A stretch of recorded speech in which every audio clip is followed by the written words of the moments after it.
大家好，今天用小米和大家分享一道美食，这个做法很多人都没有见过，没有吃过，做出来营养好吃又美味。首先碗中准备200克的小米，倒入适量的清水，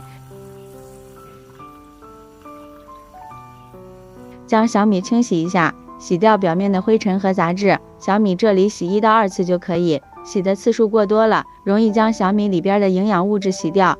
然后将洗米水倒掉，这里洗米水不要浪费，可以用来浇花、洗菜都非常不错。洗好的小米倒入锅中，倒入适量清水，开中小火将小米煮熟。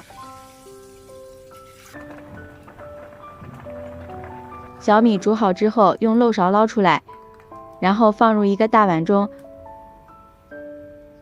往里面打入2个鸡蛋，再加入5克的酵母粉。1勺白糖促进酵母发酵，先用筷子搅拌均匀，使酵母粉融化。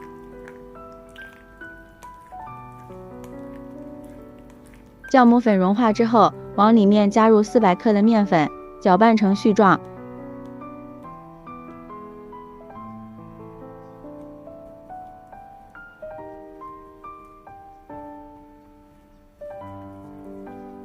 下手揉成光滑的面团。面团揉好之后，盖上盖子，放一旁醒发至2倍大。醒好的面团全是蜂窝状，然后把它取出来放在案板上，不停地揉搓排气。揉好之后按扁，擀成长方形的片状。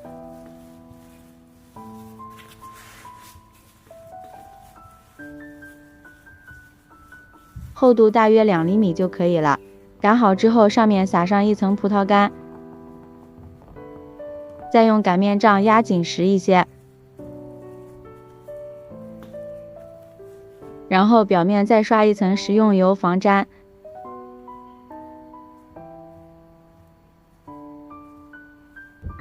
再从一头慢慢的叠起来，一边叠一边排出里边的气体。朋友们，视频都看到这里啦，如果觉得我的视频对您有帮助的话，请用您发财的小手给我点个赞吧，感谢大家的支持。美食的诱惑无法阻挡，每一道美食都是生活的馈赠。叠好之后，再给它切成大小均匀的小剂子。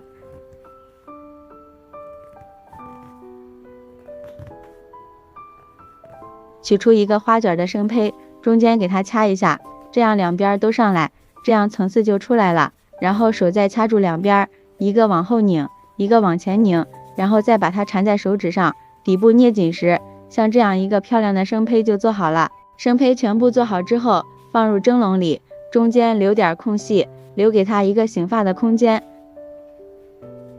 盖上盖子，2次醒发15分钟，生胚像这样变得胖乎乎的，就是醒好了。盖上盖子上气之后，蒸15分钟就熟了，关火再焖3分钟。